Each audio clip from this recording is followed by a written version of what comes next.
Welcome and thank you for another episode of Diving for Glory. Diving.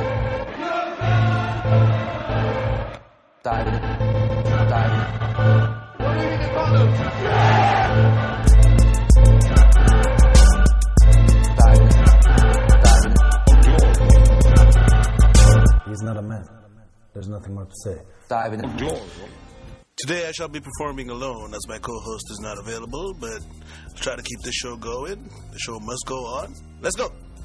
Before we get started, let's look at the week's results. After an international break, it came in on fucking fire. City started off proceedings with a clean 5-0 trouncing of Liverpool. This is a day after PSG, led by Ringling brother Barnum and Neymar, beat Metz 5-1 after Benoit Suekoto. Yes, that one, the Tottenham one, got sent off for an idiotic challenge. Arsenal 3-0 over Bournemouth in a game where you always wondered, is it a day late and a dollar short? We don't know. We'll find out. N'Golo Kante sticks it to Leicester right in their Kante. Tottenham trounced Everton 3-0 in a game Everton didn't even get in. Makes you wonder about all the applause they've been getting for their transfer policy. Juventus 3-0 over Chievo Verona in a game where one team is called the Old Lady and the other is the Flying Donkeys. Haha, I love it. But the big story in Italy was AC Milan getting beat like thief. 4-1 behind Ciro Immobile's 2 goals by the Lazio team after a 1-hour delay just because of rain. Madrid drop points, Barca win. Anyways, let's go. First game I wanted to look at was the Manchester City against Liverpool game at the Stadium of Light, also known now as the Etihad. This game got off to a very, very good start. Liverpool came at Manchester City. The first 5-6 minutes was really good entertainment. We watched them. Mo Salah, I've never seen some guy get so open one-on-ones with Ederson, who later became known as Hederson. But that's another story for another time. Mo, you need to start finishing off those chances. He got wide open one-on-ones repeatedly, missed them. Man City doesn't miss like that. They had a chance for Gabriel Jesus, they had a chance for KDB, but after the 15th minute, you could tell Man City was taking a hold of the game. They were rocking. Like, it was beautiful to watch. That's the kind of football Pep Guardiola has dreamed of, and for the first time, we started seeing a glimpse of his vision. After Aguero rounded the goalkeeper in the 24th minute and slid it home, Liverpool looked done. Never mind that they were in it, they had more chances, all of that, they looked done. When Sadio Mane raised his foot to introduce it to Ederson's face in the foot-to-face technique of football, which doesn't exist, he had to go. Now, at that time, Liverpool were completely done. I have not seen a group of guys lose their fight so quickly since 2 weeks ago when Arsenal did that against the same Liverpool. That was quite entertaining. But don't miss chances if you're playing against Man City. That's basically what you need to learn. Mendy's a rival.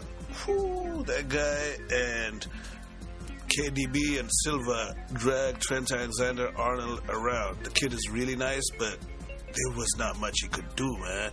Like, they ran it all over him. On the other side, Moreno didn't do much, but what's he gonna do? He didn't mess up either, but he was pretty much neutralized. Certain points about this game really pissed me off. After the Liverpool red card, yes, it was slightly unfair if you really want to look at it, but like, you cannot kick people in the head. They kind of capitulated. And that was sad. I thought I'd see more fight from them, but they showed that they're a bunch of big gaping vaginas, and that was not a cool look. And Jurgen Klopp, you've been getting a lot of congratulations. You've been doing a really good job at Liverpool, but you fucked up in this game. Halftime substitution was Ox for Mo Salah. Come on, not gonna do that. And then he took out Bobby Firmino and brought in Solanke. So now you're a fast-breaking team who took off 2 of your 3 fastest players, and also the third one got sent off. So that was a bit of an idiotic thing. Jurgen Klopp, get the ship in order. Where is Phil Coutinho? Philip, Phil, where the fuck are you? He needs to play. This team cannot be under temporary management for much longer. There are cups to be won, titles to be played for. We get it. He wanted to go to Barcelona. Suck it up. Get him to play. We need to see Phil Coutinho play. We saw him play for Brazil. Then the other fact that I noticed about this game is WhoScored.com's ratings are sometimes weird. Alex Oxlade-Chamberlain has his WhoScored rating of 7.8 after this weekend, which is Lukaku got 7.7. So imagine a guy that scored in a tied game got that, and this guy participated in one of the worst historic losses, and he got a 7.8. Get the fuck out of here, who scored? Anyways, Ox facts. 2 games, 9 goals received, 0 points. He is shit. He's a cancer. Anyways, that's pretty much most of what we got, but you really have to watch Ben Mendy over again. Yes, that kid is nice. In addition to being the best follow in all of Premier League football, maybe matching even Zlatan for that, this guy was playing wicked on the left the whole goddamn time. It was pretty fucking outstanding. But on to the next game. The next game I wanted to discuss was the Stoke Man United. I joked last week's show about how Stoke Man United, to my co-host, and said, will hip-hop survive a day in Stoke? It did not. Because Stoke's hip-hop is much more gully. You got Eric Maxime Choupo-Moting, who spent the whole time asking the United defense in French, who's your daddy? The guy had 2 goals. Most beast, as you would say. Très beast. He destroyed them. He had 8.9 rating on WhoScored.com. This one they got right, apparently.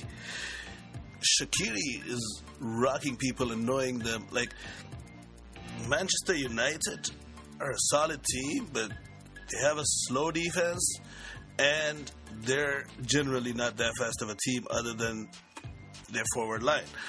This was exposed, and the fact that their midfield is very uncreative, and in this game they needed Mata and Herrera to play together to show what they could do, because this is a team that's plays solid defense. They got Kurt Zuma on loan. They're trying to shut it down and get you on the counter with Shaqiri feeding Choupo-Moting, and that is exactly what they allowed them. United didn't get to their average pass sequence was 6 passes, which shows you how much they needed another midfielder. This game was played at a pace and of a style that Stoke likes as opposed to Manchester United. So for that, Jose Mourinho did fuck up, but I gotta say, they were due. Some of these games have a lot to do with the Champions League the FIFA hangover, as it's known. The bigger teams get a lot more players selected to play in FIFA tournaments, so therefore they will suffer. But still, this kind of showed, calm down, people. Manchester United isn't just going to destroy everybody for the whole season. Just calm down. But they're still pretty fucking good. The problem is that Jose Mourinho's style is made to play against big clubs, so he expects teams to attack him and he counters. He's the Floyd Mayweather of football, except with some losses and less female battering cases. Choupo-Moting and his ownership of the defense was ridiculous. Jose Mourinho will definitely use this to switch things around and spark his team to better things, but that was not a good performance. I understand if it gets back-to-back like that, we're going to discuss it even more.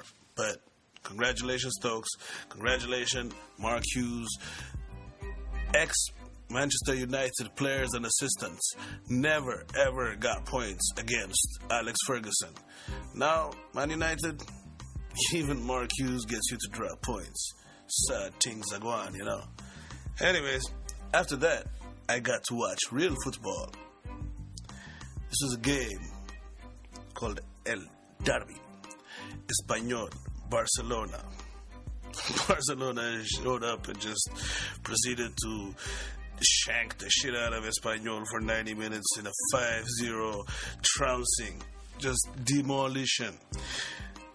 The only issue I had with this was that the first goal that Messi scored, he was in clearly an offside position. But just to make up for it, he cut back with the ball into an offside position and destroyed the guy that would have been marking him before slotting it into the goal. That was nice, but referee, you fucking suck. You're a muppet. After that, though, it was done. Messi finishes with a hat-trick of 8 shots, 3 on target, 3 goals, 4 key passes, 7 successful dribbles, 85% accuracy, and a who scored rating of 10. Yes, bitches, 10. Barcelona, as much of a joke as they've been over the course of a summer, we forget how much talent is on that team. This is the first time this season I saw a formation I liked. It was a formation that showed its effective immediately, mostly helped by the fact that Espanol, after that first goal, decided to fold. But they played Alba, Piqué, Umtiti, and Semedo as the 4-backs. That should be the standard 4-back formation if all of them are not injured and none of them need to be rested, because this is the most dynamic, fastest, most disciplined 4-back that they have. In front of that, they had Biscuits, Iniesta, and Rakitic. Solid. Rakitic actually ended up with an amazing 9.37 rating on who scored after this game. He had 2 assists. Jordi Alba had 2 assists. Even the new boy Dembele had an assist. It was a game to savor. Luis Suarez, welcome back. Didn't have the game that he was supposed to have, but he still scored at the end of it. Always glad to have him back. But it was basically like a practice session where you play an out-of-conference opponent and you trounce them just to feel good. That's what they did. Now everybody's feeling good. Now here comes Juventus. You understand? Semedo. That guy should always be starting for Barcelona because he is head and shoulders above whatever right-back options they have. He's fast as fuck. He can dribble. He was playing nice. He played 104 touches with 92.3% accuracy. Take that. Anywho, after that, we get to discuss the great Germans, a team so big they own a league, FC Hollywood. Bayern Munich got beat by their future coach, Julian Nagelsmann. Hit a week where Big Lewa has pissed off the brass by complaining about the team, and they're having a back and forth on different various media outlets. Carlo Ancelotti is rumored to have already signed for his next job. So we didn't know what Bayern Munich was going to do. And it's also a FIFA hangover weekend. So they decided to rotate their squad. Julian Nagelsmann saw that as his opportunity to interview for the job and proceeded to shit on them. A man named Mark Uth, playing because of injury, came in and he became the bane of their defense. On one of the goals, Neuer should have done better. You rarely see Neuer get beat near side, but he also did save him a couple of times before the break, and then he couldn't do nothing about the second goal. But the defense was uncharacteristically wobbly, and if you take a closer look at it, you understand why. Rafinha came in for Alaba at left back. Rafinha is a right back. Hummels, who's never the fastest player, was exposed out of position a lot of times. Javi Martinez just came back from injury, and Joshua Kimmich had his long overdue bad game, so you can't really blame him that much, but his game was shit. Add to this a guy, Mark Uth,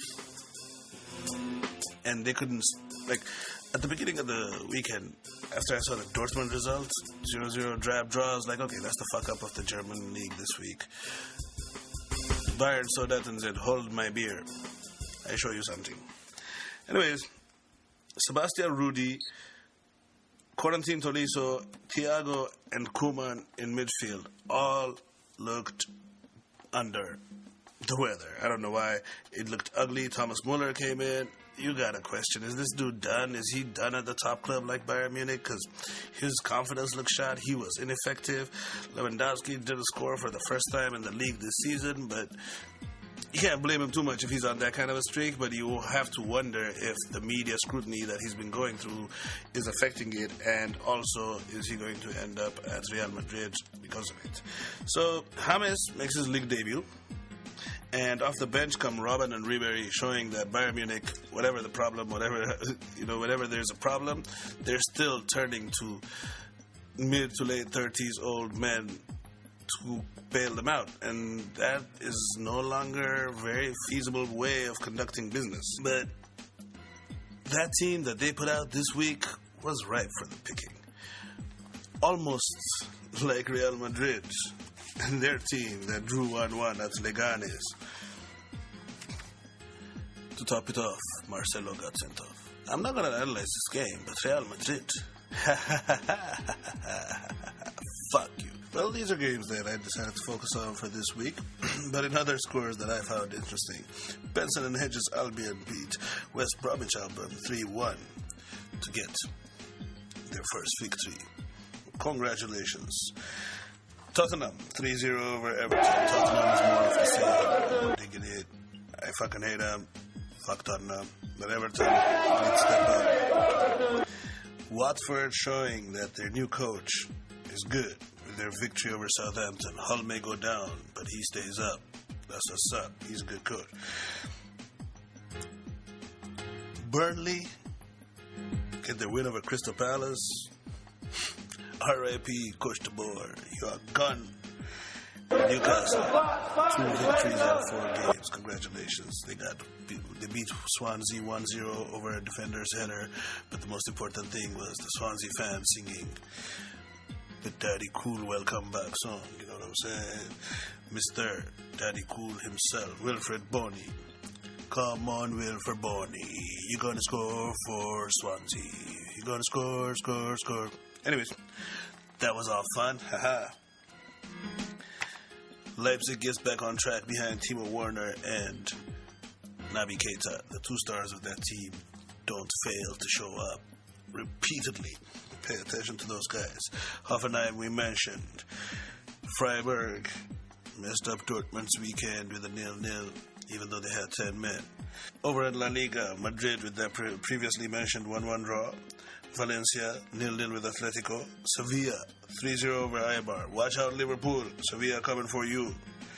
And of course, Real Sociedad 4-2 over DeBoer to be the only team tied with Barca at the top of the table. The difference? Barca are yet to be breached. They are virgins in their goal. Anywho, on that note, game summaries are done. Thank you for joining us again. I'm sorry, this is a very choppy show, but hey, this is me. Enjoy. Now, I wanted to discuss the media's role in a lot of the stories we hear about in football and how much media is affecting. I'm a Barca supporter, and for a long time, like if you really do your research and read about the articles about Barca and Real Madrid, you realize that the sports papers, AS for Barca and Marca for Real Madrid, and others, but mainly these two, are basically telling complete untruths to support whatever agenda the people in power at these clubs have. And like these outlets are used to influence a lot of players, like when Cesc Fabregas, Thierry Henry, Christian Bale, Gareth Bale, Christian Bale, were trying to be signed up by Real Madrid and Barcelona.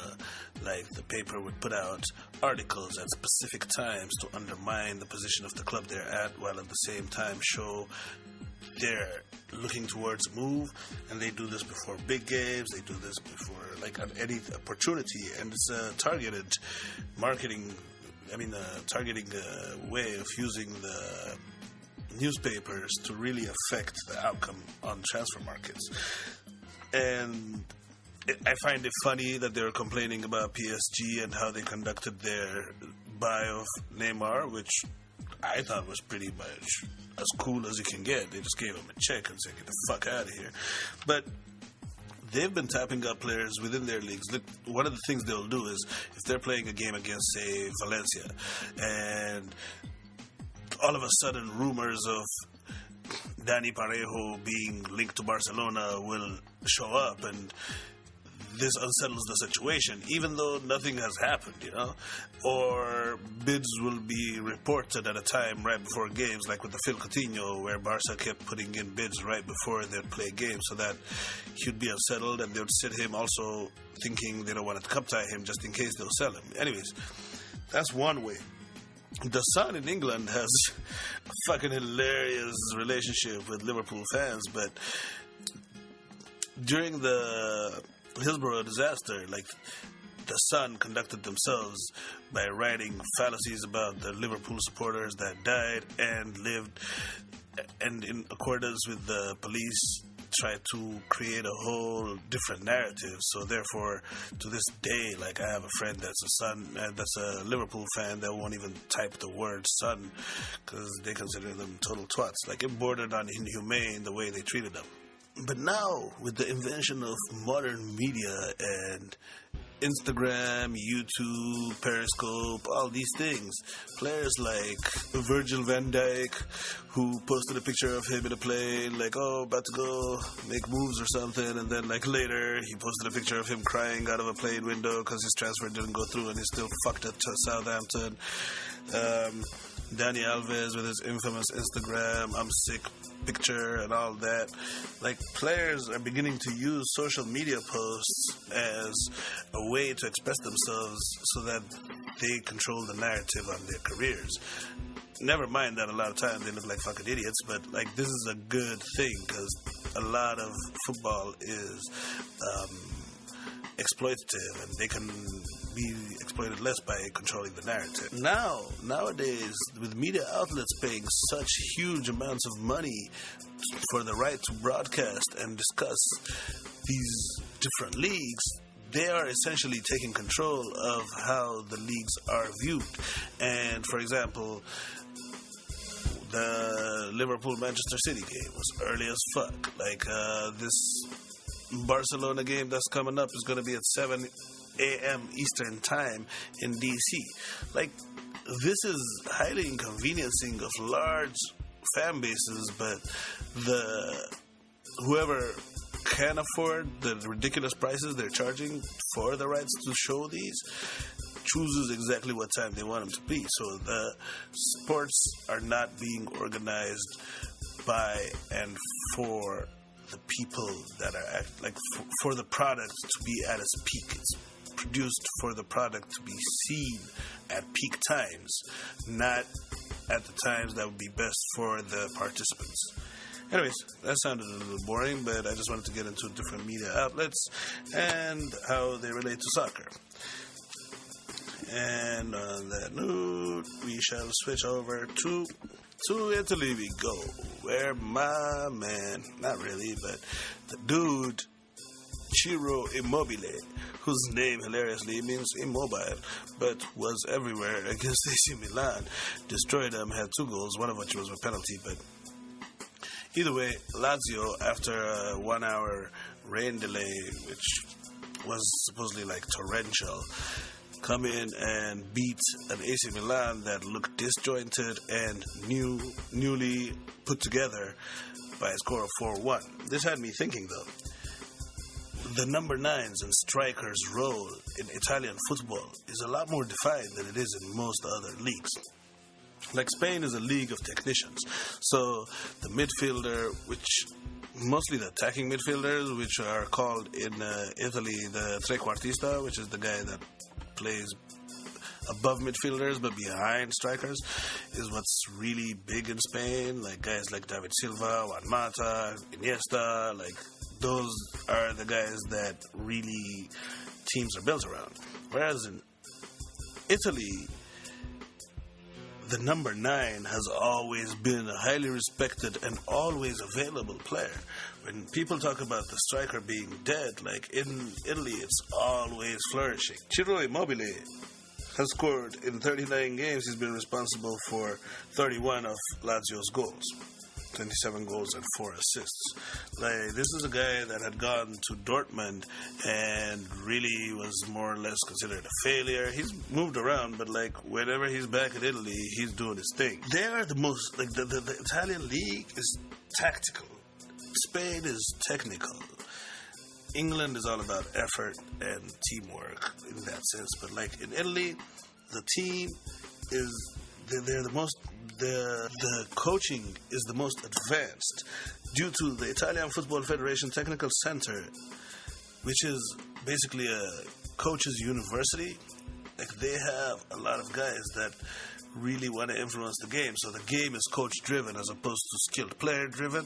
And players that flourish in Italy are more veterans that understand tactics, not supremely talented young men. So therefore, they realize, when you look at statistics and everything, that if you have a true number 9, then your team shape doesn't get bent out of shape a lot. When you don't have one and you put in a team false 9, or your number 9 is all over the place, then that throws off your team shape, and that's where you get attacked. Whereas if you have a solid number 9, throwing elbows, you kicking them a good cross every once in a while, making them work, that is Italian football. Edin Dzeko, Higuain, Andre Silva, Carlos Bacca, Mario Mandzukic, Belotti. Like, these are all the new versions of what the Italian number 9 is. And any team that's worth a damn in the history of Italian football has a good number 9. When you look at it, these guys, they're basically a watered-down version of like Van Basten, Gabriel Batistuta, Batigol, Oliver Bierhoff, Antonio Di Natale, Francesco Totti, all these guys. And the thing about it is, these coaches are so aware and have their ears to the ground that if you play a different position and you score a lot, they will move you into a forward position. Like Alessandro Del Piero, Francesco Totti, even Totti's old teammates Mancini, who started out as a right back, and they moved him up all the way to right forward, and then finally as a second striker. So this league plays old school traditional football, but if you appreciate tactical clashes, this is awesome. And also, Diego Simeone's son scored this weekend for Fiorentina. He's a number 9, so how bad could it really fucking be? Respect it. From respecting Diego to a man who has been disrespected twice in a row, Mr. DeBoer, ex of Crystal Palace, ex of Inter Milan, ex of Ajax, the only place where he had a good time. This guy got fired in 77 days after he got hired, which is 8 days shorter than his last stint, which was 85 days.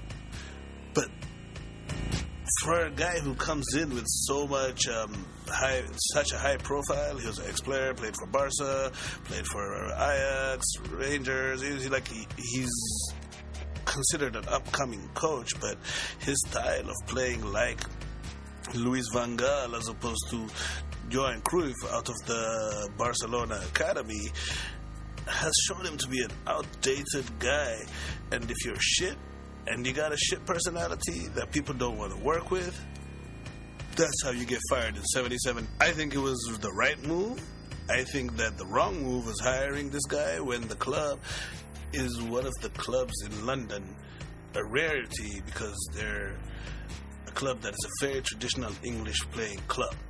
They play rough defense, they kick in the ball, push and run, crosses, get a big target man. That's what they're trying to do. They bring in this guy, don't make any changes, don't make significant additions, significant sales, and they're just like, okay, now we want to be a possession team. So he was doing, a job that he was impossible to do from the beginning. So, Godspeed, Mr. Man. Goodbye. Slaven Bilic. might join you soon. West Ham, we don't know what the fuck's happening there. They're up, they're down, they're playing right now. Like last I checked, they were still 0-0 with the great and mighty Huddersfield. But they need solidity. They buy Chicharito. Beautiful song that the fans have for Chicharito, but that's about it right now. He's scoring, they're losing. Bilic might be gone sooner than you think. I want to mention a guy who I know is not on the hot seat, but should be looked at with some skepticism, is Ronald Koeman, because you cannot fold every time you see a team that's played Champions League football. Like, your team has to rank with these guys, dude. Like, we liked what you did with Man City, but like, come on, like, if they get scored on early, they fold. Come on, Koeman, stop raising biatches, raise men. Why you acting like a and Rafa, a man who's always on the hot seat due mostly to his crushity personality, has 2 wins in 4 games. The same amount, you might say, as Arsene Wenger, who is in a similar hot seat.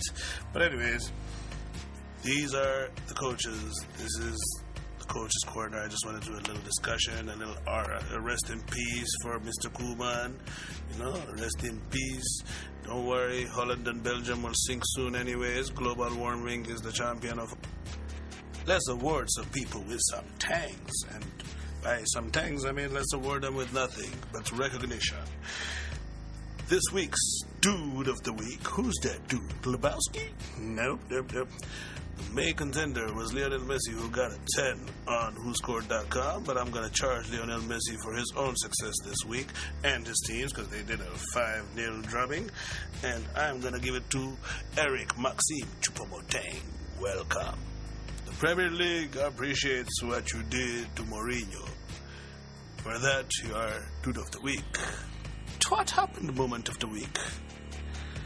Happened when Sadio, the Hitman Mane, Gucci Mane, got sent off for, ninjaing too much. You cannot excessively ninja like that, my youth. You can't kick people in their face.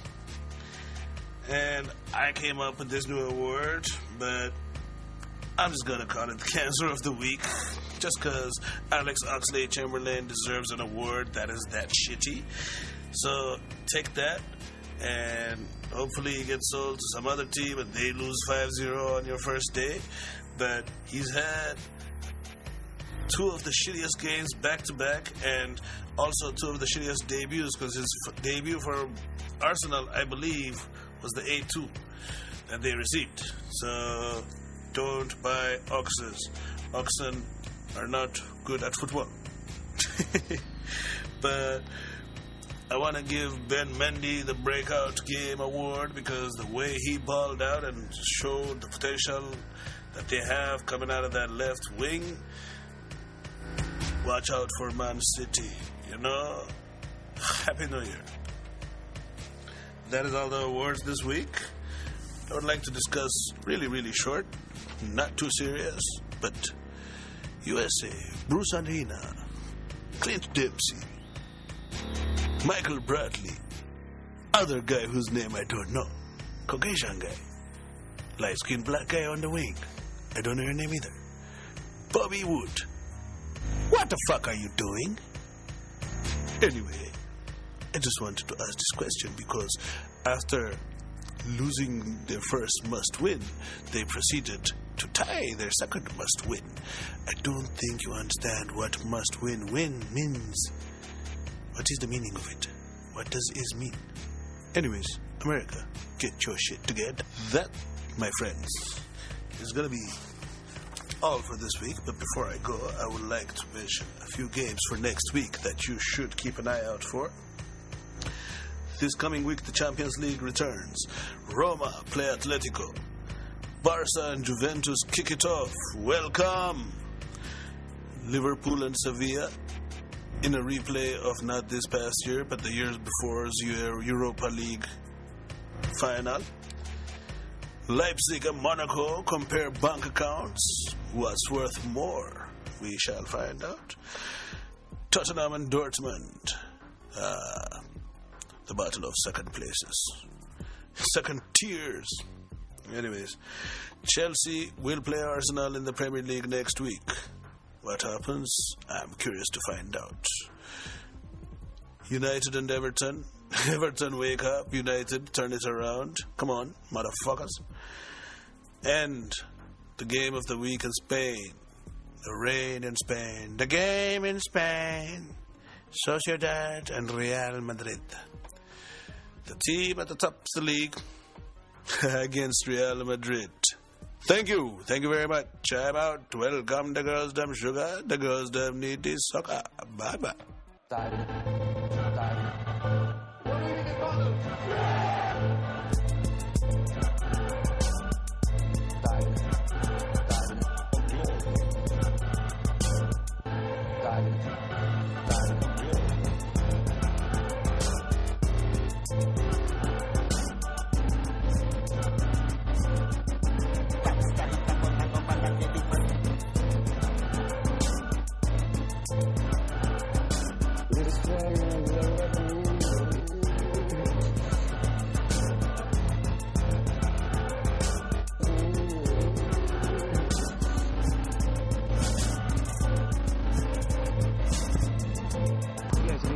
He's in the fucking reserves.